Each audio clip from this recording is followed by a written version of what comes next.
ওকে, শুরু করি। আগের দিন আমরা মানে নামকরণ আমরা মোটামুটি শেষ করে ফেলছি, একটু দুইটা জিনিস বাদ ছিল, দুইটা আই মিন অ্যাস্টার আর অ্যানহাইড্রাইড, এদের নামটা কিভাবে লিখবো সেটা বাদ দিয়ে বাকি সবকিছুই মোটামুটি শেষ করছি নামকরণের।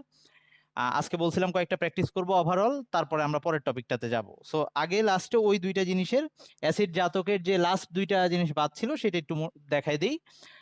দুইটা জিনিস বাদ ছিল, একটা হচ্ছে অ্যাস্টারের নামকরণ অ্যাস্টার, আর আরেকটা হচ্ছে অ্যানহাইড্রাইড। অ্যাস্টার দেখতে এরকম ছিল আর কি, RCOO। সো নর্মালি অ্যাস্টারের ক্ষেত্রে আমরা কোন ধর অ্যাস্টার নর্মালি কিভাবে উৎপন্ন হয় সেটা আগে একটু দেখাই দিই। 9-10-এও ছিল, হয়তো তোরা ভুলে গেছিস। সেটা হচ্ছে অ্যাসিড আর অ্যালকোহল। অ্যাসিড আর অ্যালকোহল এই দুইটার, অ্যাসিড থেকে OH আর অ্যালকোহল থেকে H, এই দুইটা সরে গেলে এখনো পানি আলাদা হয়ে যায়। তো আর তখন এই RCO, এইখান থেকে অ্যাসিডের RCO পার্টটা এই অ্যালকোহলের OR', ধর এটার সাথে আসছে RCOR'। হ্যাঁ, এইখানে আমি এটাকে R' দিয়ে দেখাইতে পারি, মানে আলাদা করার জন্য ওভাবে দেখাইলাম। আর এই পানিটা সরায় নেওয়ার জন্য এখান থেকে কোনো একটা নিরোধক ইউজ করা লাগবে, সেটা হচ্ছে ধর গাঢ় H2SO4 ইউজ করা যায়। এভাবে আমরা অ্যাস্টার বানাইতাম। অ্যাস্টার কিভাবে বানাই সেটা আমরা সামনে অবশ্য পড়বো। আমিরুল, মিউট কর একটু ভাই আসা, সেটা আমরা সামনে পড়বো। বাট এখন জাস্ট দেখাচ্ছি যে অ্যাস্টারটা এইভাবে আসে। তার মানে অ্যাস্টারের একটা পার্ট আসছে অ্যাসিড থেকে, আর একটা আসছে অ্যালকোহল থেকে। সো আমরা ধর নর্মালি যদি এরকম করে দেখাই যে এটার নাম হচ্ছে CH3COOH, এটার নাম কি ছিল? Ethanoic acid. এখন এইটার OH সরে গিয়ে, এখানে যদি OCH3 আসে, তাইলে বোঝা যাচ্ছে যে এটা মিথানল ছিল, তাই না? এক কার্বনের অ্যালকোহল মিথানল, আর এটা হচ্ছে ইথানোইক অ্যাসিড ছিল। সো এইটার নামটা আমরা এভাবে লিখবো, এই যে এটা তো অ্যালকাইল মূলক, তাইলে এইটার জন্য লিখবো মিথাইল আসছে আর কি। অ্যালকোহলের যে CH3টা, সেটাকে আমরা এখন মিথাইল হিসাবে লিখবো। আর এটা ছিল ইথানোইক অ্যাসিড, তাহলে পুরো নামটা হবে মিথাইল ইথানয়েট। মিথাইল ইথানয়েট, এটার নাম হবে মিথাইল ইথানয়েট।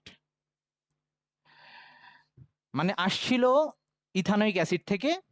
ইথানোইক অ্যাসিডের জায়গায়, ইথানোইক অ্যাসিড পুরাটা ইথানোইক অ্যাসিড ছিল, মানে লাস্টে এরকম লেখা আসার কথা ছিল ইথানোইক অ্যাসিড, ওইক অ্যাসিড। ওই জায়গাটা এবার ওয়েট হয়ে যাচ্ছে, ইথানয়েট হয়ে যাবে। আর যে মূলকটা আসছে, আর মূলকটা যেটা যেটা COOR মূলকের মধ্যে যে আরটা আসছে, তার পরিচয়টা অ্যালকাইল আকারে লিখে দিব। তার মানে এটার নাম হবে মিথাইল ইথানয়েট। ওয়েট একটু। সো এরকম যদি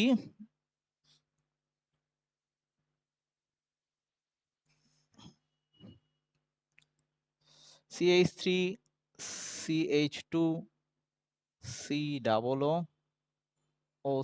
এটার নাম কি হবে তাহলে?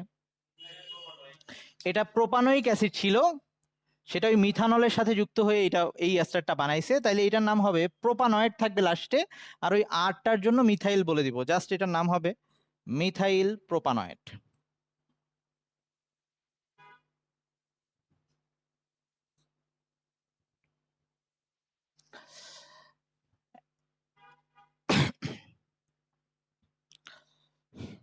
ওকে, ওরকম ওখানে যদি 2 কার্বন চলে আসে, এটা যদি CH3 না হয়ে CH2CH3 হয়, তাহলে নাম হবে ইথাইল প্রোপানয়েড, এভাবে আসবে। ওকে, তার মানে এইখানে লিখবো, এই অংশটা থাকবে যার সাথে এড যুক্ত হবে সেটা অ্যাকচুয়ালি জিনিসটা কি অ্যাসিড ছিল, সেই অ্যাসিড অনুযায়ী এখানে এড যুক্ত হবে। যে প্রোপানয়েড, বিউটানয়েড, তারপর হচ্ছে ধর এখন এরকম হইতে পারে। এই ক্ষেত্রে একটা ব্যাপার, ধর এইখানে অ্যাসিডটা ছিল 3 কার্বনের, ওখানে আর মূলক আসছে ধর 4 কার্বনের, তাতে কিন্তু এখানে ওই প্রোপানয়েডই থাকবে, কারণ মেইন অ্যাসিডটা ছিল প্রোপানয়েড, আর ওই 4 কার্বন যে আসছে ওটা অ্যালকোহল থেকে আসছে। সো তখন ওই আবার আমরা ওই যে নাম্বারিং করতে গিয়ে যে 4 কার্বন একসাথে বেশি এই জন্য ওটা নিব এরকম না, কারণ মেইন ব্যাপারটা কে ছিল? মেইন ব্যাপারটাই অ্যাসিড ছিল। এই অ্যাসিডের নামটাই লাস্টে হয়তো ওইখানেই চেঞ্জ আসছে, যে ওই অ্যাসিডের পরে যে COOR মূলকটা আসছে, ওই আর এর জায়গায় 4 কার্বনের একটা চেন আসছে, তাহলে ওখানে যদি 4টা কার্বন থাকতো, এখানে 3টা কার্বন থাকতো, তাহলে তখন নামটা কি হইতো? Butyl propanoid. Okay, butyl propanoid. ওটাকে কিন্তু আমি প্রোপাইল বিউটানয়েড বলবো না, মানে আমার মাথায় থাকবে কোন অ্যাসিড থেকে আসছে, কোন অ্যাসিড থেকে আসছে সে অনুযায়ী নাম হবে, বুঝছিস? আচ্ছা, এটা বলে একটা উদাহরণ দিই তাইলেই হবে নি। ধর যদি এটাই এরকম হইতো CH3 CH2 CO CH2 CH2 CH2 CH3, আচ্ছা সরি একটা ও বাদ গেছে।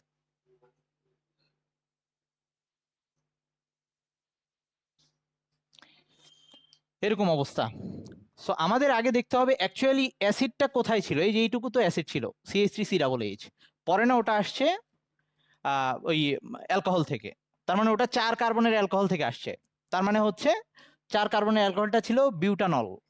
সো আমাদের অ্যাকচুয়ালি অ্যাসিডটা ছিল প্রোপানোয়িক অ্যাসিড। তা আমরা এই জিনিসগুলোর নাম কি দিছিলাম? প্রথমেই বলছিলাম এরা হচ্ছে জৈব অ্যাসিডের জাতক, মানে অ্যাসিডেরই বাচ্চা কাচ্চা। সো অবশ্যই যে মেইন যার থেকে আসছে সে হচ্ছে লাস্টে থাকবে আর কি, তাকে দেখে বোঝা যাবে যে এটা অ্যাকচুয়ালি ওই অ্যাসিডটা থেকে আসছে। তাহলে এটা এখন পর্যন্ত 3 কার্বনের অ্যাসিডই আছে, তার মধ্যে 4 কার্বনের একটা অ্যালকাইল মূলক এসে যুক্ত হয়েছে, তার মানে এবার নামটা হবে butyl propanoate. Butyl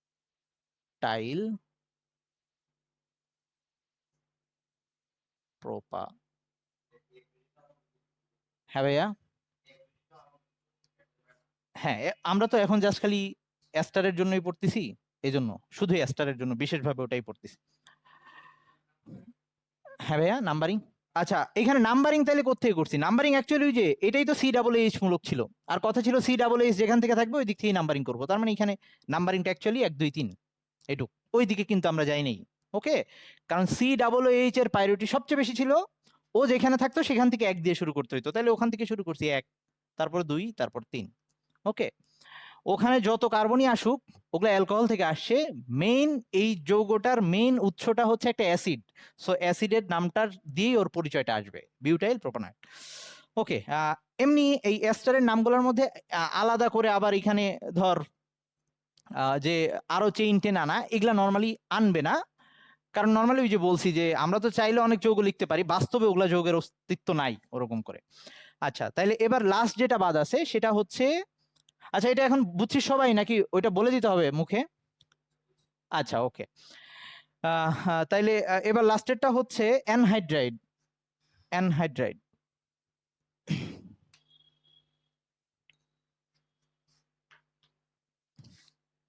anhydride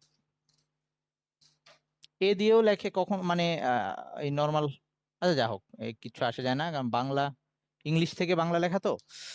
anhydride, so এইটা হচ্ছে নামটা দিয়ে ব্যাপারটা এরকম যে কোনো একটা কিছু থেকে পানি সরায় ফেলবো, আগেরটাতেও পানি সরাইছি, বাট এইবার ব্যাপারটা হচ্ছে দুইটা অ্যাসিড থেকে পানি সরাবো, যেমন ব্যাপারটা এরকম ধর RCOOH, বা গঠন এভাবে লিখলাম RCOOH, এটার সাথে ধর আরেকটা অ্যাসিড, বা এই অ্যাসিডের মধ্যে শুধু অ্যাসিড আছে, এই অ্যাসিডের মধ্যে আমি দিলাম গাঢ় H2SO4 দিলাম, শুধু একটা পাত্রের মধ্যে অ্যাসিড আছে তার মধ্যে গাঢ় H2SO4 দিলাম, তাহলে অ্যাসিডের দুইটা অণু ধর এই যে আরেকটা RCOOH, ওই পাত্রে যে অ্যাসিড আছে সেই অ্যাসিডের দুইটা অণু থেকে পাশাপাশি একটার H আর একটার OH চলে গিয়ে এক অণু পানি সরে আসবে, ধর গাঢ় H2SO4 দিছি। এগুলা প্রস্তুতি এখন আমাদের দরকার নাই, কিন্তু বোঝার জন্য বলতেছি। গাঢ় H2SO4 মানে হচ্ছে সালফিউরিক অ্যাসিডের। ওকে, সবসময় যে গাঢ় সালফিউরিক অ্যাসিড দিতে হবে এরকম না, নিরোধক যে কোনোটাকে দেওয়া যাবে। 9-10-এ নিরোধক ছিল তাদের, ওই যে যে যে পানি শোষণ করে নিতে পারে, সেটা গাঢ় সালফিউরিক অ্যাসিড হইতে পারে, P2O5 হইতে পারে, সিলিকা হইতে পারে, এরকম অনেক কিছুই আছে। আচ্ছা এবার আসি, আচ্ছা এইখানে ও বললো যে দুইটা অ্যাসিডই সেম হইতে হবে কিনা। নর্মালি আমরা বাস্তবে যখন ইউজ করি অ্যানহাইড্রেট গুলা একই অ্যাসিডের থাকে, নর্মালি দুইটা একই অ্যাসিডের থাকে। ওকে, আর যদি আমাদের কখনো ওরকম আলাদা অ্যাসিড হয় তখন কিভাবে নাম বলবো বলতেছি। আচ্ছা, এখন এইটার নাম হচ্ছে CH3 CO এরকম হবে আর কি, সরি আর CO, তারপরে আরেকটা O, এই যে আরেকটা O, তারপর এখান থেকে CO, তারপর আর, হ্যাঁ। তাহলে এইটা যদি ইথানোয়িক অ্যাসিড থেকে আসে, ধর এরকম হইলো, এই যৌগটা যদি এরকম হয় CH3CO OCO CH3, এটা ইথানোয়িক অ্যাসিডের মধ্যে আমি গাঢ় H2SO4 দেওয়া এই যৌগটা উৎপন্ন হয়েছে, তাহলে তখন এটার নাম হবে, অ্যানহাইড্রেটের মধ্যে সবসময় যে এই মূলকটা থাকবে COOCO এরকম থাকবে, হ্যাঁ। আচ্ছা, এটার নাম হবে, তাইলে আসছে যেহেতু ইথানোয়িক অ্যাসিড থেকে, নামটা হয়ে যাবে ethanoic anhydride, ethanoic anhydride.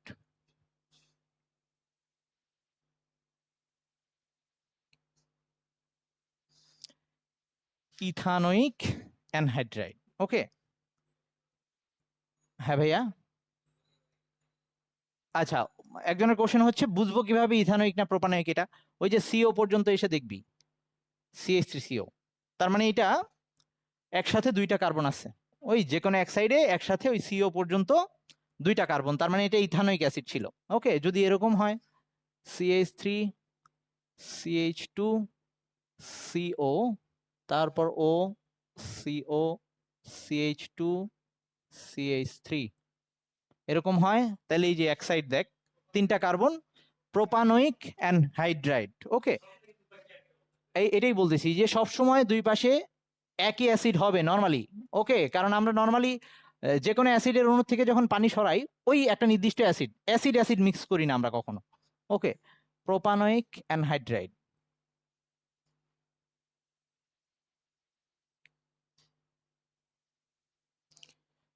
Normally acid anhydride সবসময় একই জাতীয় অ্যাসিডের জন্যই হবে, কারণ ওই একটা নির্দিষ্ট অ্যাসিড নিব, তার মধ্যে ওরকম একটা পানি শোষণকারী পদার্থ দিয়ে দিব, তখন আমরা অ্যানহাইড্রাইড পাবো, ওকে। সেটাই ইথানোয়িক হবে, প্রোপানোয়িক হবে। আচ্ছা, যদি এরকম হয় তাহলে এটার নাম কি হবে?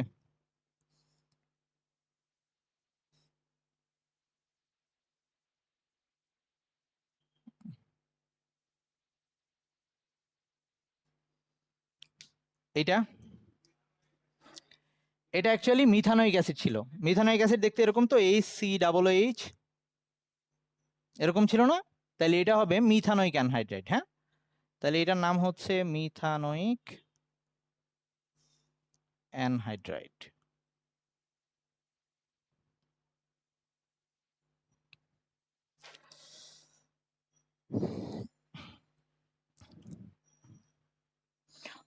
ওকে, এখন আমি তোদের দুই একটা করতে দিচ্ছি, তোরা একটু ট্রাই করবি, ভুল হইলে হোক সমস্যা নাই, ওভাবেই শিখবি।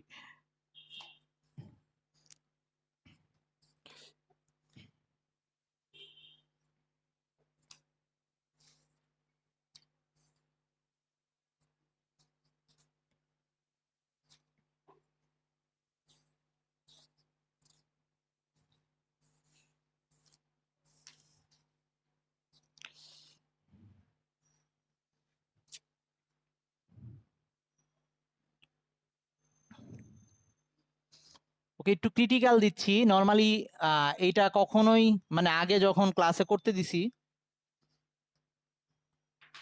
মানে কখনোই পোলাপান ফার্স্ট ট্রাইতে পারে নাই। আচ্ছা, দেখি তোদের কি অবস্থা। CS3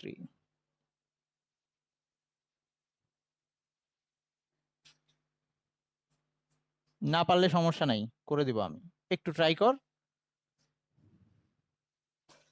আর এই যারা অনলাইনে আসিস তারা যাদের হইলে আমাকে বলবি, আমি বলবো, বলতে তখন বলবি আর কি।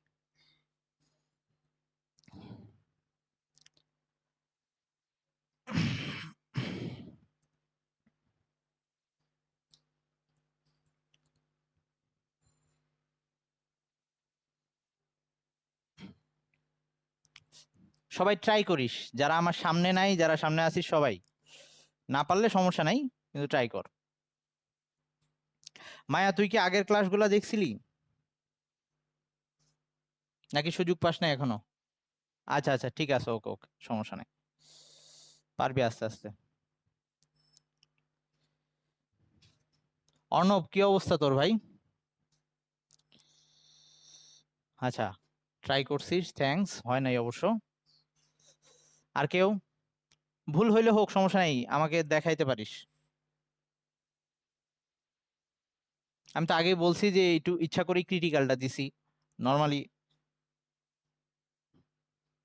পোলাপান ভুল করে এটা।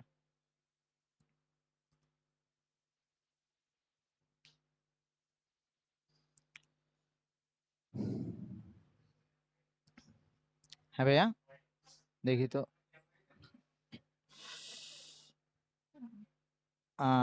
তোরটাও হয় নাই রে ভাইয়া। আচ্ছা, কর কর কর। আই কেউ অনলাইনে যারা আছিস, কেউ কি ট্রাই করে পারছিস কিছু? অনিম ট্রাই করছিস ভাই? আর এই গায়েবী অনন্যা, তোর কি অবস্থা?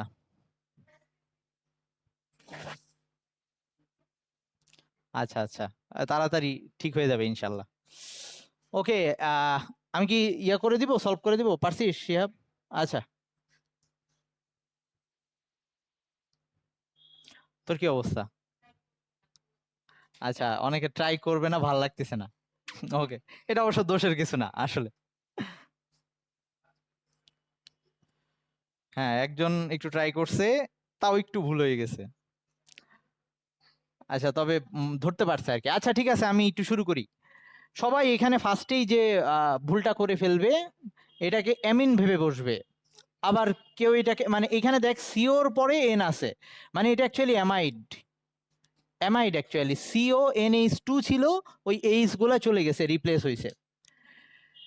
তার মানে এইটা কিন্তু অ্যাকচুয়ালি এটা ছিল সিও, এই এনএইচ টু, এই এনএইচ টুর এইচ একটা ওএইচ দিয়ে চলে গেছে, আর একটা হচ্ছে মিথাইল দিয়ে গেছে। ওই আমরা ওই আজকে থেকে বুঝবি আর কি। ওকে, সমস্যা নেই, আবার বলতেছি। মানে আমরা নর্মালি ওই যে অ্যামিনের নামকরণ যখন করে আসছিলাম, অ্যামিনের এনএইচ টু, এই এইচ তো যে কোনো কিছু দিয়ে রিপ্লেস করতে পারি, তাই না? তো এইখানেও অ্যামিনের এন আছে, বাট তার আগে সিও আছে। তো আমরা তো আবার এটাও পরে আসছি, সিও এনএস টু পরে আসছি না অ্যামাইড আগের দিন। তার মানে এটা অ্যাকচুয়ালি অ্যামাইড, ওই অ্যামাইডের ভিতরের এনটা ওর সাথে যে হাইড্রোজেন আছে ওগুলা রিপ্লেস হয়েছে। তাহলে অ্যামাইডের নাম আমরা নর্মালি কিভাবে করি, ধর ওটাকে ভুলে গেলাম, আই মিন আমরা ভাবতেছি CH three CO NH two, এটা থাকলে কি লিখতাম? Ethane amide, 2 carbon. এই যে এখান থেকে নাম্বারিং শুরু 1 আর 2, কারণ এটাই ওই সি ডাবল এইচ থেকে আসা, যেহেতু এটার থেকেই। তার মানে আমার মেইন নামটা হচ্ছে ইথান অ্যামাইড। যারা পারতেছিস না, ভয় পাইস না আর কি, আমি ক্রিটিক্যালটাই দিছি, আবার বলতেছি। এটা ইথানামাইড অ্যাকচুয়ালি। যখনই পরীক্ষার হলে এন দেখবি, একটু খেয়াল করবি আগে সিও আছে কিনা নামকরণের মধ্যে। সিওর সাথে এন থাকলেই বুঝে নিবি, তারপরে যাই থাকুক ওটা একটা অ্যামাইড মূলক। ওকে, আচ্ছা, এবার আসি। তাহলে এটা অ্যাকচুয়ালি ইথানামাইড। তো ইথানামাইডের এই যে কেমন ইথানামাইড এটা, এর সাথে এনের মধ্যে একটা মিথাইল আছে, একটা হাইড্রোক্সি আছে। ও এইচ কে বলছিলাম সামনে লিখতে হইলে আমরা হাইড্রোক্সি আকারে লিখবো। তাইলে মিথাইল আর হাইড্রোক্সি কাকে আগে লিখবো? হাইড্রোক্সি আগে। তাইলে এভাবে লিখবো এন হাইড্রোক্সি, এন মিথাইল, তারপরে ইথানামাইড। ওকে, এন হাইড্রোক্সি, এন মিথাইল, ইথানামাইড। আরেকটা দিই, এবার এটা মনে হয় পারবি তোরা।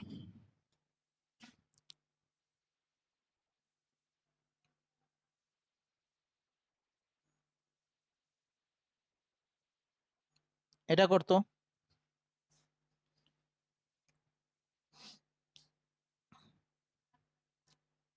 এটা ট্রাই কর একটু একই রকম।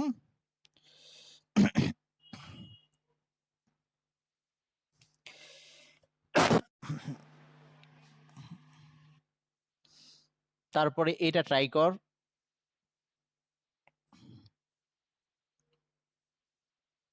আমি করে দিব সবগুলাই, তোরা নিজেরও একটু ট্রাই কর।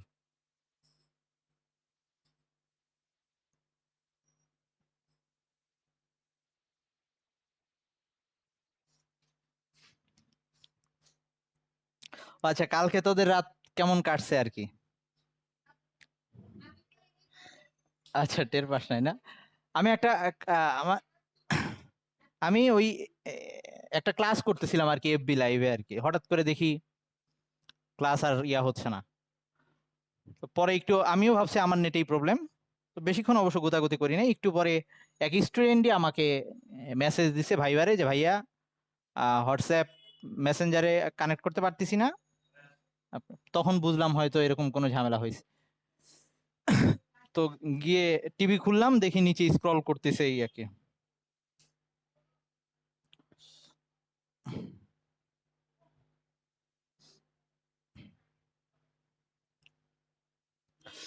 হ্যাঁ হয়েছে, তবে ওই যে যদি 1 নম্বরে থাকে তাইলে আর 1 দেওয়ার দরকার নেই। আচ্ছা দাঁড়া, হ্যাঁ ঠিক আছে, হ্যাঁ ঠিক আছে, গুড।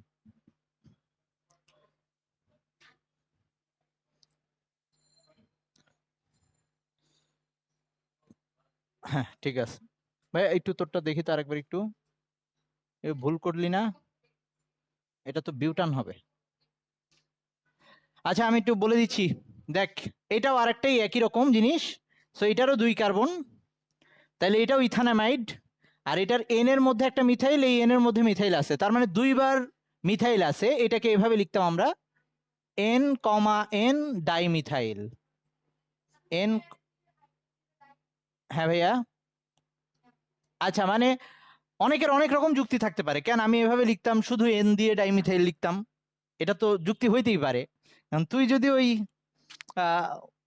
ওই পর্যায়ে যাইতে পারিস তাহলে অবশ্যই তোর যুক্তি মানুষজন মানবে, কিন্তু এখন মানবে না। সো এখন ওইটাই মানতে হবে যেভাবে করা হয়েছে। সো আমাদের এন এন ডাইমিথাইল যদি একই পজিশনে থাকে, একই জিনিস যতবার আছে ততবার লিখতে হবে আমাকে, ওকে, কমা দিয়ে। আচ্ছা ওকে, আশা করি প্র্যাকটিস করলে পারবি। সো আমরা আমি আপাতত নামকরণের টপিকটাকে ক্লোজ করতেছি। আগের যারা আগের ক্লাসগুলো মিস করছিস ভাইয়া, তারা আবার পুরো জিনিসটাকে দেখবি। তবে আবার একটু রিল্যাক্স করে দেই, নামকরণ থেকে ওই বোর্ড কোশ্চেনে একটা সৃজনশীল, হাইয়েস্ট একটা সৃজনশীলের ক নাম্বারটা দরকার হইতে পারে, ওকে। কিন্তু ওই ক নাম্বার না পারলে বাকিগুলো পারবি না, এরকম হবে আর কি। অ্যাডমিশনের জন্য দরকারি। সো যাদের এখন ভয় লাগতেছে, অ্যাডমিশন পর্যন্ত বারবার প্র্যাকটিস করতে করতে পারবি, সো টেনশন করার দরকার নেই, ওকে। আচ্ছা উপরেরটা তো সহজ, এখান থেকে 1 শুরু হবে, 1 2 3 4। তাইলে 2 ভাবে করা যায়, এইটাকে আমি ইয়াতে লিখতে পারি, প্রিফিক্স হিসেবে লিখতে পারি হাইড্রোক্সি আকারে। মানে কেউ যদি এটা লেখে 3 হাইড্রোক্সি, মানে কোনো কোনো বইয়ে এটাও পাবি 3 হাইড্রোক্সি, 4টা আছে তো, তাইলে জাস্ট বিউটানেল, বিউটানেল 1 দেওয়া লাগবে না, বিউটান 1L লেখা লাগবে না, কারণ 1 নাম্বার পজিশনে নর্মাল যদি অ্যালডিহাইড থাকে 1 নাম্বার পজিশনে হয়, এটা লেখা যায়। অথবা কেউ চাইলে ওই আমরা যে নর্মাল নিয়মটা পড়ছি এতদিন সেই অনুযায়ী বিউটান, এটারও সাফিক্স এটারও সাফিক্স, দুইটারই, হ্যাঁ, বিউটান 3 অল অন এল, এইভাবে লিখলে অবশ্যই এখানে 1 দিতে হবে, ওকে। আচ্ছা তাইলে এবার আমরা পরের টপিকটাতে চলে যাচ্ছি। পরের টপিকটার নাম হচ্ছে সমানুতা। পরের টপিকটার নাম হচ্ছে সমানুতা।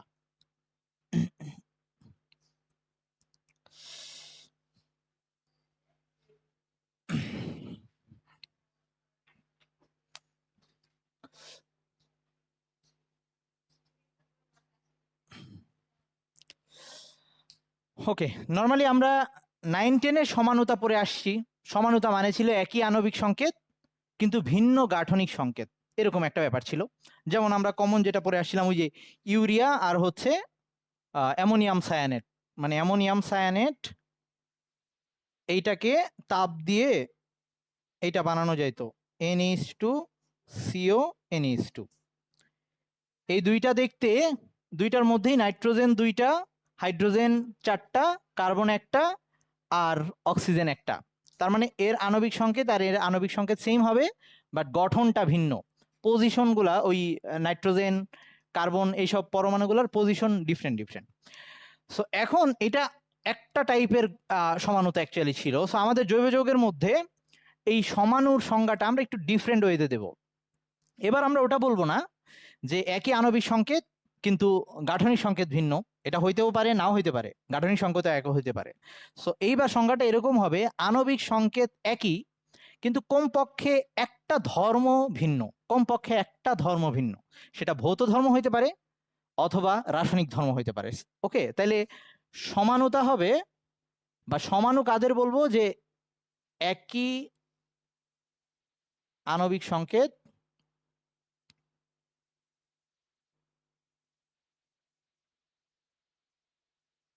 কিন্তু কমপক্ষে একটি ধর্ম ভিন্ন। ওকে, সেটা গলনাঙ্ক স্ফুটনাঙ্ক হইতে পারে, অথবা বিক্রিয়া দেওয়ার মেথড হইতে পারে, যে কোনো কিছু হইতে পারে। ওকে, সেটা ওই যে গাঠনিক সংকেত আলাদা, এটাও হইতে পারে, নাও হইতে পারে। সো এখন আমাদের এই একই আণবিক সংকেত কিন্তু কমপক্ষে একটি ধর্ম ভিন্ন তাদের মধ্যে, এরকম হইলে ওগুলাকে আমরা সমাণু বলবো, আর এই ব্যাপারটাকে আমরা বলবো সমানুতা। আর ইংলিশটা হচ্ছে আইসোমারিজম। আইসোমারিজম। ওকে, আচ্ছা, তো এবার আসি, আমাদের এই সমানুতাটাকে আমরা দুইটা ভাগে ভাগ করছি এই জৈব যৌগের জন্য। সেই ভাগগুলো আমি লিখে যাচ্ছি। একটা হচ্ছে গাঠনিক, একটা হচ্ছে গাঠনিক যেটা আমরা 9 10-এ পড়ে আসছিলাম, আরেকটা হচ্ছে স্টেরিও, স্টেরিও বা ত্রিমাত্রিক। ওকে, স্টেরিও বা ত্রিমাত্রিক সমানুতা।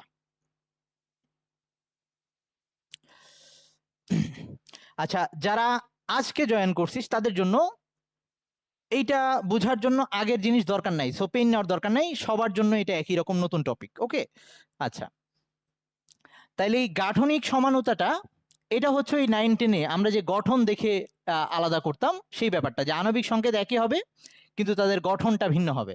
সো গঠন আবার কয়েকভাবে ভিন্ন হইতে পারে, তো এইটাকে আবার আমরা কয়েকটা টাইপে ভাগ করছি। প্রথমে হচ্ছে শিকলের গঠন যদি ভিন্ন হয়, শিকল সমানুতা, শিকল সমানুতা। ওকে, তো চেইনের গঠন যদি ভিন্ন হয়, আণবিক সংকেত এক বাট তাদের চেইনটা ভিন্ন, যেমন আমরা যদি এই যে 4 কার্বন দিয়ে ধর আমরা এরকম করে 4টা কার্বনকে পরপর একই চেইনে দিয়ে একটা অ্যালকেন বানাইতে পারি, আবার চাইলে 3টাকে একটা চেইনে দিলাম। হ্যাঁ, শেষ ভাইয়া, তাহলে খাতাটা, আচ্ছা ওকে, ওয়ালাইকুম আসসালাম। আর এইখানে এই আরেকটা পার্শ্ব শিকলের মধ্যে কার্বন দিয়ে আমরা 4 কার্বন দিয়ে অ্যালকেন বানাইতে পারি। সো এটার জন্য সংকেতটা এরকম হবে, মানে আর কি গঠনটা এরকম হবে, আর এটার জন্য গঠনটা এরকম হবে। সরি, আমি কোথাও হাইড্রোজেন কম বেশি দিয়ে ফেললে বলিস তোরা, বা কখনো যদি তোরা তখন ধরতেও না পারিস তাহলে পরে ঠিক করে নিস। আচ্ছা, এই যে এইখানে দুইটা যে যৌগ লিখলাম, দুইটাই অ্যালকেন, দুইটারই আণবিক সংকেত সেম, সেটা হচ্ছে C4H10। ওকে, কিন্তু একটার মধ্যে 4টা কার্বনই একই চেইনের মধ্যে, আরেকটার মধ্যে 3টা একই চেনে, একটা হচ্ছে শাখা হিসেবে আছে বা পার্শ্ব শিকল হিসেবে আছে। মানে নামকরণ লিখতে গেলে দুইটার কিন্তু ডিফারেন্ট নাম হবে, একটা হবে বিউটেন 4টা কার্বন একসাথে আছে, আর একটা 3টা কার্বন একসাথে আছে প্রোপেন হবে, মানে পরেরটা হবে 2 মিথাইল প্রোপেন। ওকে, আচ্ছা, কেউ নামকরণ বুঝতে সমস্যা হলে প্রবলেম ফিল করিস না, জাস্ট আমরা এইটাই বুঝতে পারতেছি যে এদের দুইটারই আণবিক সংকেত সেম, কার্বন যতগুলো আছে হাইড্রোজেন ততগুলো আছে, বাট এদের শিকলের গঠন ভিন্ন দেখে এটার নাম হচ্ছে শিকল সমানুতা। বা হ্যাঁ, আচ্ছা ফোন দিবি, আচ্ছা ওয়েট, আচ্ছা তোদের কারো ফোনে ব্যালেন্স আছে? একটু দে তো, আছে কি?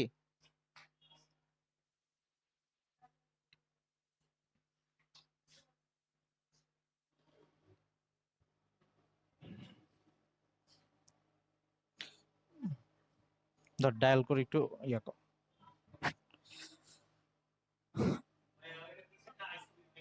হ্যাঁ ভাইয়া, এটাকে আইসোবিউটেন বলবো কিনা? আচ্ছা দাঁড়া,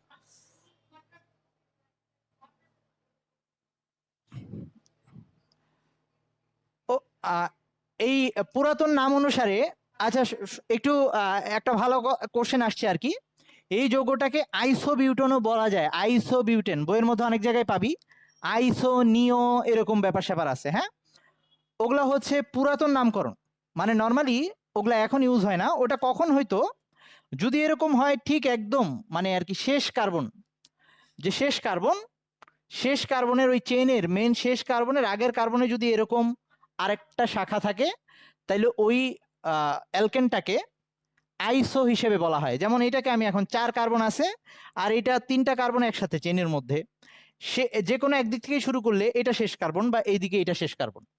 সো শেষ কার্বনের আগের কার্বনটাতে যদি শাখা যুক্ত থাকে এবং মিথাইল আকারে বা এক কার্বনের শাখা, তখন সেটাকে পুরাতন নামকরণ অনুসারে এটাকে আইসো অ্যালকেন বলা হইতো। সো এটার নাম হবে আইসো বিউটেন। 4 কার্বন, এই যেভাবে কাউন্ট করতে হবে 4টা কার্বন।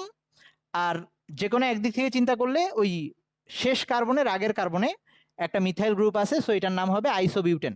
বাট আমরা এভাবে এখন নাম লিখবো না, কিন্তু প্রায়ই দেখবি ওই যে জ্বালানি নিয়ে যেখানে কথা আইসো অকটেন, আইসো হেপটেন এভাবে বলে আর কি। সো এটা পুরাতন জিনিস ছিল, কোথাও কোথাও পাইতে পারিস। এই কোশ্চেনটা আসছিল বললাম, পরীক্ষায় আসবে না ওভাবে।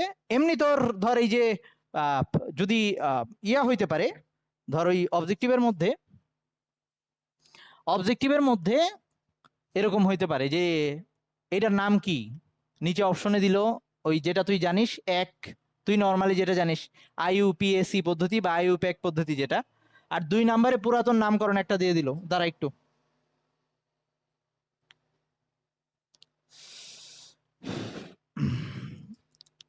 ওকে। সো অবজেক্টিভে কখনো এরকম হইতে পারে পুরাতন নামকরণগুলার 2-1টা ঢুকাই দিতে পারে, কিন্তু পুরাতন নামকরণগুলাকে আলাদা করে তোদের ওটা নিয়ে স্টাডি করা আলাদা করে দরকার নাই। চোখে পড়লে নামগুলা পড়ে রাখবি, কমন কিছু আছে, ওকে। সেগুলা আস্তে আস্তে দেখতে দেখতে যেগুলা কমন সেগুলাই আসবে। বা ধর যদি সলভ করতে গিয়ে কোশ্চেন সলভ করতে গিয়ে বোর্ড কোশ্চেন সলভ করতে গিয়ে পাস, ওগুলা পড়ে নিলেই হবে, ওকে। তারপরে কোনোটা না বুঝলে আমাকে বলিস, আমরা কিন্তু জাস্ট খালি লেটেস্ট নামকরণটাই পড়ছি। আচ্ছা, এবার আসি, এটা গেল শিকল সমানুতা। সেকেন্ড, এই গাঠনিক সমানুতার আরেকটা টাইপ হচ্ছে অবস্থান সমানুতা। এটা হচ্ছে আরেকটা টাইপ, অবস্থান সমানুতা। আচ্ছা, একজন কোশ্চেন করছে, আমরা যে আগের যে 2টা যৌগ লিখলাম ওই 2টা যৌগের মধ্যে ধর্মের কি পার্থক্য হবে? অবশ্যই পার্থক্য হবে। একটার চেইন হচ্ছে একদম সরল এই অবস্থায় ছিল, আরেকটা এভাবে শাখা ছিল। সো তুই চিন্তা কর যে ধর বিক্রিয়া করার সময়, যদি আমি বিক্রিয়ার কথা চিন্তা করি, ধর এই একটা সরল চেইন যার মধ্যে কোনো শাখা নাই, আর একটা এরকম শাখাযুক্ত চেইন, সংঘর্ষ বেশি হওয়ার চান্স কোনটায়? অবশ্যই শাখাযুক্ত। এটার মধ্যে আশেপাশে আটকে যাওয়ার চান্স বেশি, সংঘর্ষ হওয়ার চান্স বেশি। এই জন্য এই শাখাযুক্ত যে অ্যালকেনগুলা, মানে একটু আগে যে 2টা লিখছিলাম, ওই 2টা যদিও 4 কার্বন বিশিষ্ট, 2টার মধ্যে হাইড্রোজেন সংখ্যা সেম, বাট একটার ধর্মের সাথে আরেকটার ধর্ম মিলবে না। ওই যেটা শাখাযুক্ত ছিল ওইটা বেশি সহজে বিক্রিয়া দিবে, ওকে।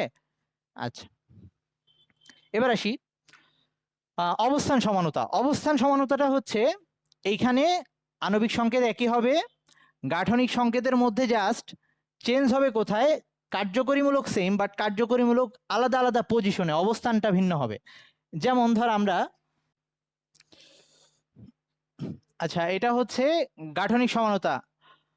নর্মালি আমাদের গাঠনিক সমানুতার আরেকটা টাইপ ছিল অবস্থান সমানুতা। সো অবস্থান সমানুতার মধ্যে 2টার আণবিক সংকেত সেম হবে, কার্যকরীমূলকে একই হবে, বাট কার্যকরীমূলকের পজিশন ভিন্ন হবে।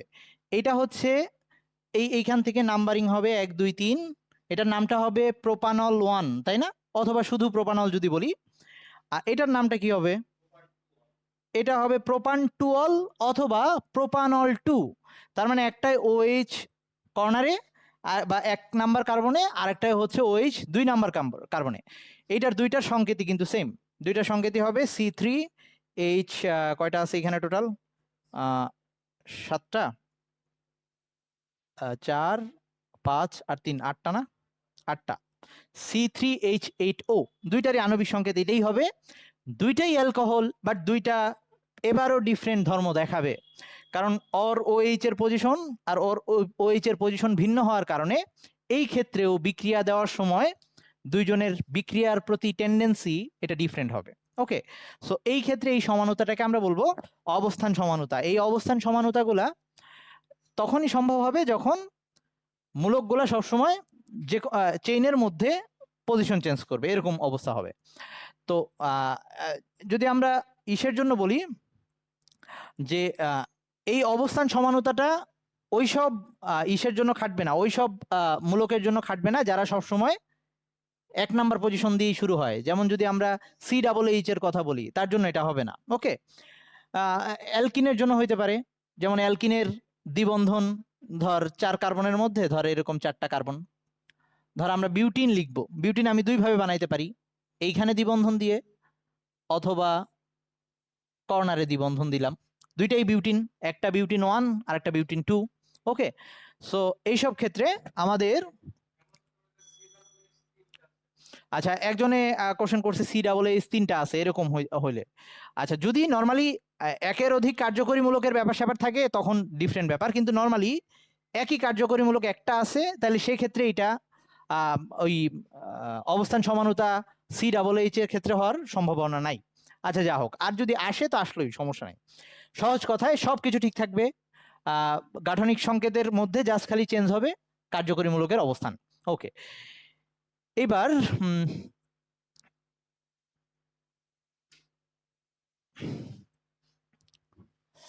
থার্ড যে সমানতা সেটা হচ্ছে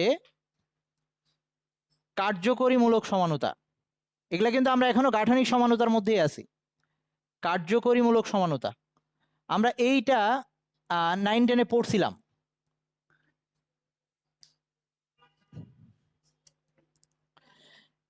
এটাও কিন্তু গাঠনিক সমানতার মধ্যে, এখন আমরা গাঠনিক সমানতায় পড়তেছি। কার্যকরীমূলক সমানতা এটা কিভাবে হবে? এবার কার্যকরীমূলক ডিফারেন্ট হবে, বাকি সব কিছু সেম হবে।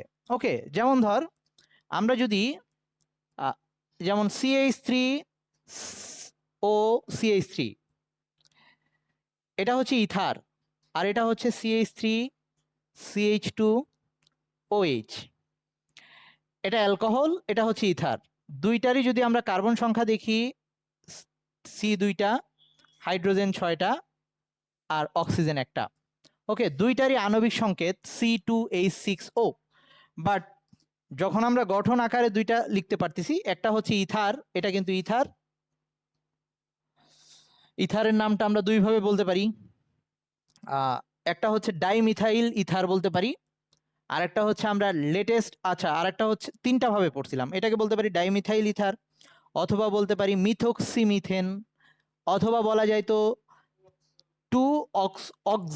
2-অক্সা প্রোপান, 3টা 2-অক্সা প্রোপান। ওকে, নামকরণ নিয়ে টেনশন করার দরকার নাই এখন, সহজ কথা এটা দুইটা আলাদা জিনিস, একই আণবিক সংকেত, কার্যকরীমূলক ভিন্ন, একটা ইথার আর একটা অ্যালকোহল। সো এদের সবকিছুই ডিফারেন্ট হবে, গলনাঙ্ক স্ফুটনাঙ্ক বলিস, তারপর হচ্ছে বিক্রিয়া বলিস, সবকিছু ডিফারেন্ট হবে, যেহেতু কার্যকরীমূলকই বিক্রিয়া নির্ধারণ করে দিত। আচ্ছা, এই পর্যন্ত যে 3টা পড়াইলাম, এই 3টা তোরা ইজিলি ধরতে পারছিস, তাই তো? কোনো কষ্ট হয় নাই বুঝতে, তার মানে এটা পরীক্ষায় দিবে না। ওকে, সো এখন আমরা পরের 2টা একটু আসতেছি, ওই 2টা একটু ইম্পর্টেন্ট বেশি। তার মধ্যে প্রথমটা মোটামুটি সহজ, সেটা হচ্ছে মেটামারিজম। মেটামারিজম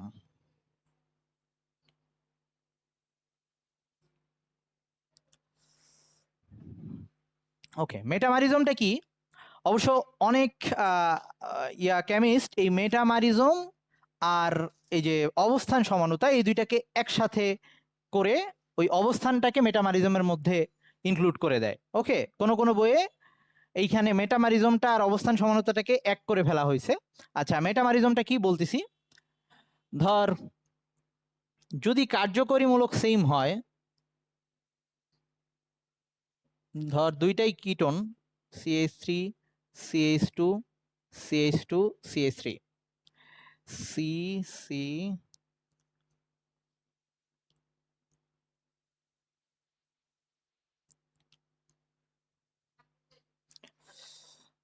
ওকে, দুইটার মধ্যেই কার্বন 5টা, দুইটারই কার্যকরীমূলক CO, ওকে মানে কিটোন। তো একটাই কিটোনের আমরা কিন্তু নর্মালি এটাকে অবস্থান সমান হিসেবে বলতে পারি, যে একটা কিটোনের পজিশন 3 নম্বরে আর একটা কিটোন 2 নম্বরে, বাট এটাকে আরেকটা ভাবে আলাদা করা হয়েছে, সেটা হচ্ছে এটা শুধু ওই যে ওটার নাম কি ছিল একটু আগে যে অবস্থান সমানতাটা পরে আসছিলাম, ওটা কিন্তু একযোজীমূলক দিয়েও হইতো, মানে OH যেটা কর্নারে বসতে পারতো, অ্যালকোহল দিয়ে যেটা দেখলাম। এই মেটামারিজমটা শুধুমাত্র সেই সব কার্যকরী মূলকের জন্যই সম্ভব যারা এরকম মাঝে থাকবে, মানে দ্বিযোজীমূলক, যার 2টা হাত আছে, এই যে কিটোন মূলকটার 2টা হাত। ওকে, OH মূলক এটা পারবে না, কখনো মাঝখানে আসতে পারবে না। এই জন্য কিছু কিছু বিজ্ঞানী এটাকে আলাদা করে, আবার কেউ বলে যে না, ওই মেটামারিজমে একটা ভাগ হচ্ছে ওই কার্যকরীমূলক সমানতা। আমরা আপাতত আলাদা করেই পড়তেছি। সো মেটামারিজম কাকে বলবো? যদি আণবিক সংকেত সেম হয়, কার্যকরীমূলকে একই হয়, বাট কার্যকরীমূলকের উভয় পাশে কার্বন সংখ্যার ভিন্নতা হয়। দেখ, এই কার্যকরীমূলকের এই এক পাশে দুইটা দুইটা, মানে দুই পাশে চিন্তা করলে, আর এটার এক পাশে একটা, আরেক পাশে তিনটা।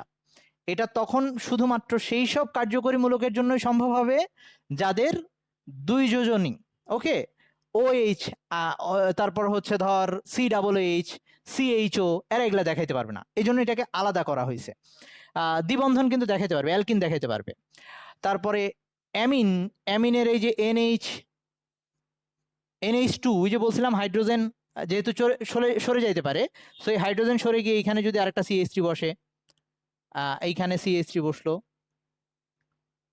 এটা একটা হইতে পারে। আবার ধর CH3, CH2, NH2, দুইটা কিন্তু সেম কার্বন, সেম হাইড্রোজেন এবং নাইট্রোজেন। আর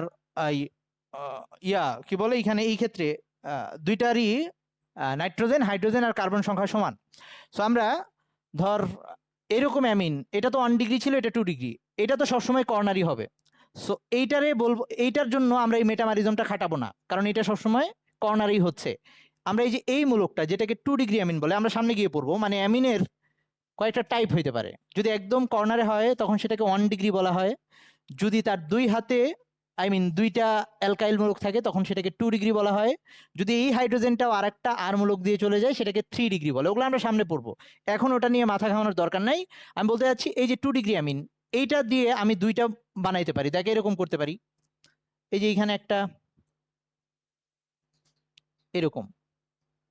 ওকে, এটাকে 2 ডিগ্রি অ্যামিন মূলক বলে। এইটা না, কিন্তু এটা সবসময় কর্নারই হবে, যেটা 1 ডিগ্রি অ্যামিন মূলক। হ্যাঁ, তার মানে এরকম যাদের দুই যোজনী বিশিষ্ট মূলকগুলা, CO হইতে পারে, এটা হইতে পারে, CO হইতে পারে, NH হইতে পারে, ইথার হইতে পারে, তারপর হচ্ছে এই যে C ডাবল বন্ড যেটা ছিল, এরা হইতে পারে, এরা এই মেটামারিজমটা দেখাবে। তাহলে মেটামারিজম কাকে বলবো? মেটামারিজম বলবো যদি মূলকের দুই পাশে কার্বন সংখ্যার ভিন্নতার জন্য দুইটা আলাদা অণু পাই, তখন তাদের পরস্পরকে একটাকে আরেকটার মেটামার বলবো, আর ওই ঘটনাটাকে বলবে মেটামারিজম।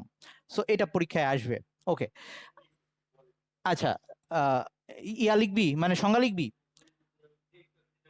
আচ্ছা, মূলকের লেখ, আচ্ছা আরো ভালো করে, দ্বিযোজী মূলকের লেখ, দ্বিযোজী মূলকের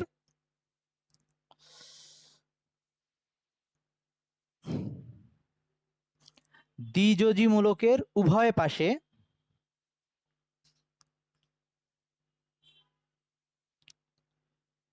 কার্বন সংখ্যার ভিন্নতার জন্য, কার্বন সংখ্যার ভিন্নতার জন্য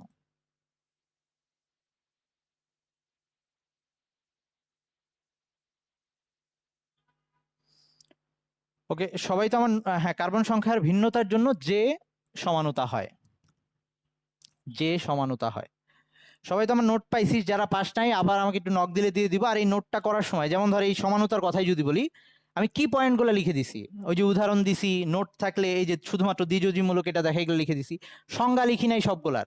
তোদের যদি ইচ্ছা হয় তোলার সময় আবার বই থেকে সংজ্ঞা তুলে নিবি। ওকে, আচ্ছা। আর আচ্ছা, এখানে কিন্তু পুরাটা দেওয়া হয় নাই, পুরাটা দেওয়া হয় নাই, হাফ দিছি, বাকিটা আসবে সামনে।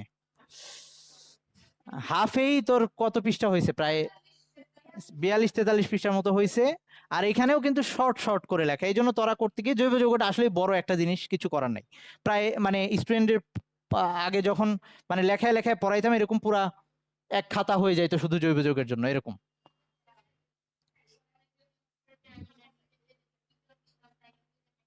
আচ্ছা, একজনে কোশ্চেন করছে, আমি উপরেরটাই অ্যামিন, নিচেরটাই যদি কিটোন দিতাম, এটাকে কি মেটামারিজম বলতাম? না, কারণ প্রথম শর্ত হচ্ছে আণবিক সংকেত এক হইতে হবে। এটা তো নাইট্রোজেন, এটাই কার্বন চলে আসছে, কথা বুঝছিস? ওকে, আচ্ছা এবার আসি লাস্ট, এইটা বেশি পরিমাণে আসবে পরীক্ষায়, সেটা হচ্ছে টোটোমারিজম। এটা একটু ভালো করে বুঝবি, টোটোমারিজম। আচ্ছা, এই তোদের ঘুম আসলে বল, আমি একটু গল্প বলবো, সমস্যা নেই। আচ্ছা ঠিক আছে, দাঁড়াও, ওয়েট ওয়েট। আচ্ছা গল্প একটা মনে করি, কি গল্প বলা যায়?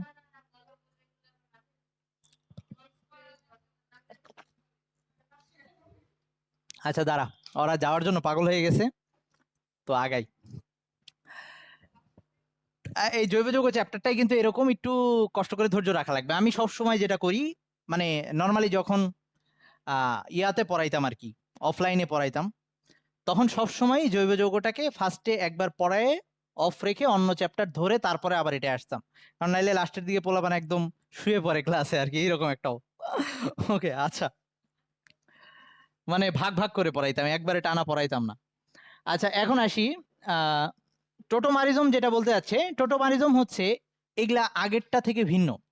আগেরটা থেকে কোথায় কোথায় ভিন্ন একটু মনোযোগ দিয়ে শোন। প্রথম ব্যাপারটা হচ্ছে, আগে যে দুইটা সমাণু লিখতেছিলাম, ধর এই ওই যে প্রোপানল 1 লিখছিলাম, প্রোপানল 2 লিখছিলাম, বা প্রথমে ওই 4 কার্বনের বিউটেন লিখছিলাম, আর একটা ওই যে 3 কার্বন একসাথে দিয়ে একটা যে শাখায় দিছিলাম, এই যে দুইটা দুইটা করে যে আমি সমাণু লিখতেছিলাম, এদের কারো সাথে কারোর সম্পর্ক নাই। সম্পর্ক নাই বলতে বুঝাইতে যাচ্ছি যে একটা থেকে আরেকটা আসে নাই, এরা দুইটা আলাদা জিনিস। ওকে, একটা দুইটা আলাদা জিনিস, ওই এরা দুইটাই পুরো আলাদাভাবে আমি এনে তুলনা করতেছি, এরকম একটা ব্যাপার। বা ওই যে ইথার, তারপরে হচ্ছে অ্যালকোহল যেটা ছিল, ইথানল আর ডাইমিথাইল ইথার যেটা ছিল। কিন্তু এইবার এই টোটোমারিজমের মধ্যে একটা থেকে আরেকটা তৈরি হবে। কিরকম ব্যাপার, আগে আমি বলবো, তারপরে তোরা লিখবি আর কি, আগে বুঝে নি একটু। ধর আমরা যদি কিটোন CH3COCH3, এটা একটা কিটোন, এই কিটোনকে একটা পাত্রে নিয়ে রেখে দেই। ওকে, তাহলে কিছুক্ষণ পরে যেটা হবে, আমরা কি জানি অক্সিজেন তড়িৎ ঋণাত্মক মৌল, তাই না? তো অক্সিজেনের স্বভাবটা কি, সবসময় ইলেকট্রন টানতে থাকে। ওকে, ইলেকট্রনকে নিজের দিকে টানতে থাকে। আবার আমরা জানি এই দ্বিবন্ধনের মধ্যে যে পাই বন্ধন, এই পাই বন্ধনের মধ্যে পাই ইলেকট্রনগুলা, পাই বন্ধন তুলনামূলক দুর্বল, তাই না? আচ্ছা, তো অক্সিজেন কি করবে, এটাকে যদি আমি রেখে দেই পাত্রের মধ্যে, এই অক্সিজেনটা ওই যে তড়িৎ ঋণাত্মক হওয়ার কারণে এটা আংশিক ঋণাত্মক হয়ে থাকবে, এটা আংশিক পজিটিভ ধনাত্মক হয়ে থাকবে আর কি।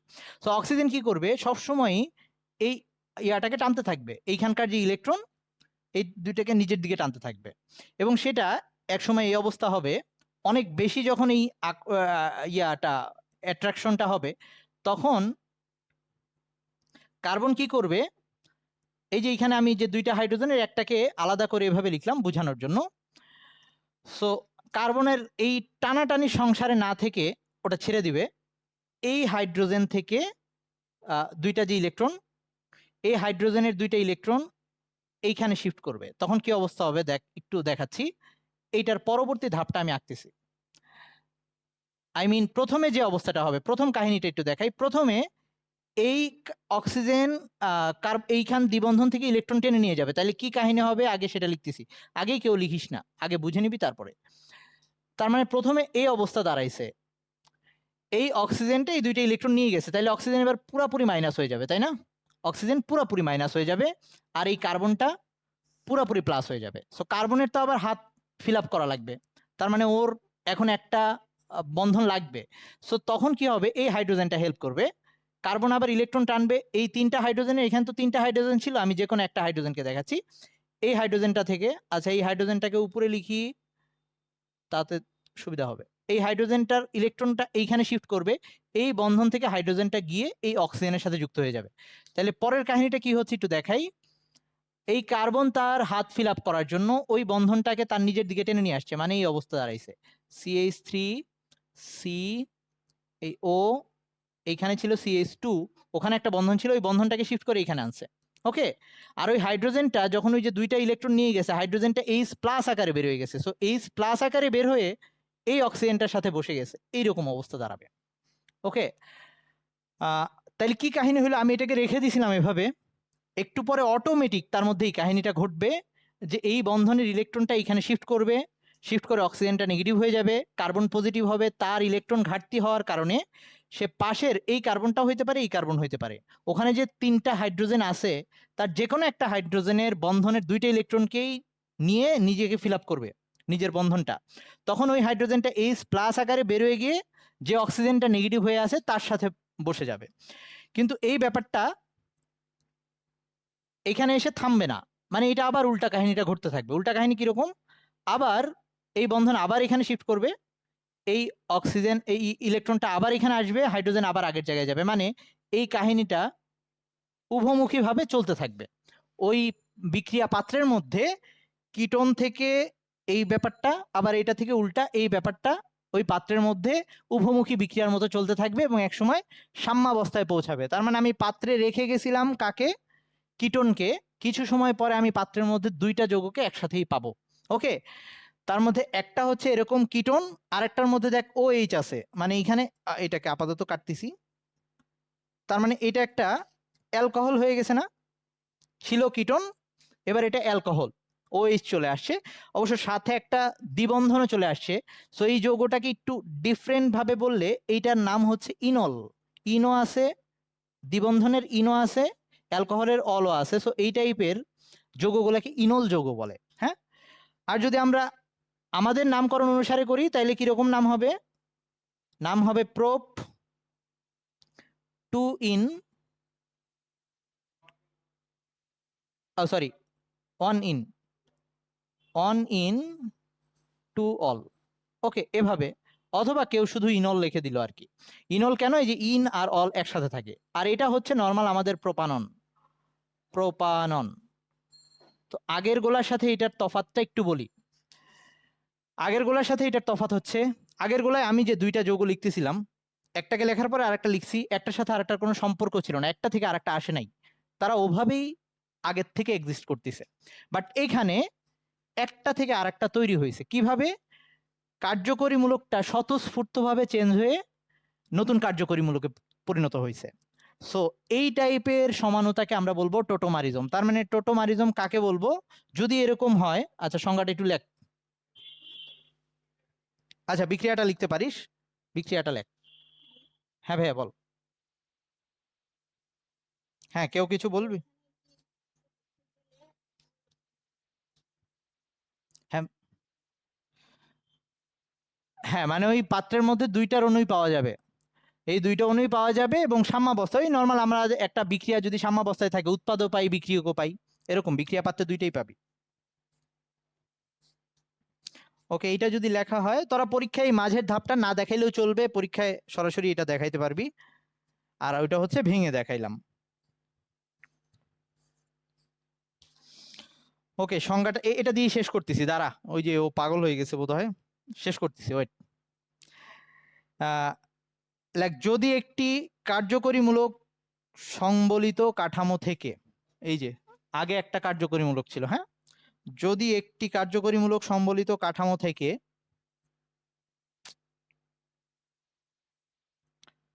স্বতঃস্ফূর্তভাবে, এখানে কিন্তু আমাদের তাপ চাপ দেওয়ার কোনো দরকার পড়বে না, ওদেরকে রেখে দিলেই অটোমেটিক হবে, স্বতঃস্ফূর্তভাবে ভিন্ন কার্যকরীমূলক যুক্ত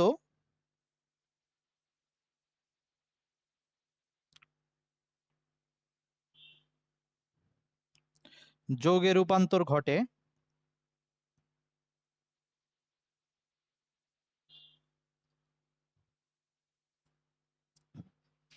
এবং উভয়ের মধ্যে একটি গতিশীল সাম্যাবস্থা সৃষ্টি হয়, এবং উভয়ের মধ্যে একটি গতিশীল সাম্যাবস্থা সৃষ্টি হয়, তবে ওই সমানুতাকে টোটোমারিজম বলে। এটা পরীক্ষায় আসবে।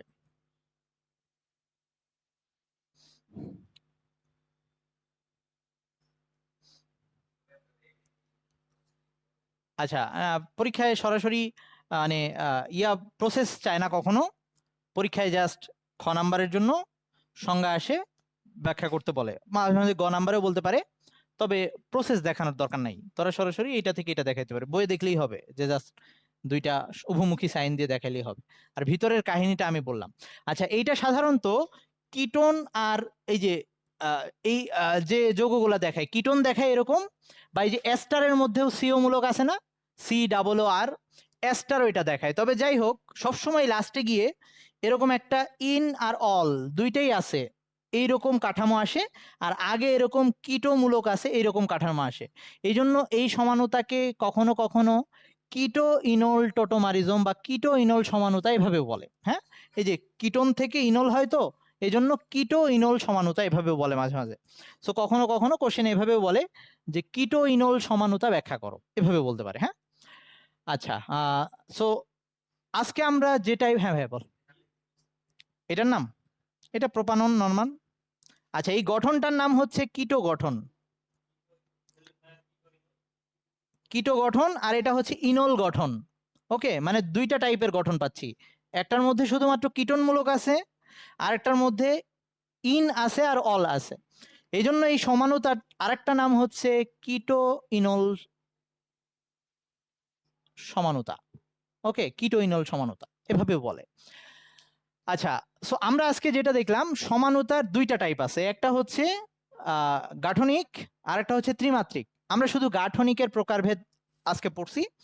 সো তোরা যাদের পিছনের ক্লাসগুলোর মধ্যে ঝামেলা আছে বা পিছনের ক্লাসগুলোতে মিস আছে কোনো, সেগুলা কষ্ট করে এই উইকের মধ্যে বাকি জিনিসগুলা নোট করে ফেলবি বা পড়ে ফেলবি। আর অবশ্যই যখন আমার নোটটা, ওই যে বললাম এমনিতেই তো পেজ অনেক বেশি হয়ে যাচ্ছে, ওইটুকু অর্ধেক, ওইটা কিন্তু পুরাটা হয় নাই, অর্ধেকেরও কম মনে হয়।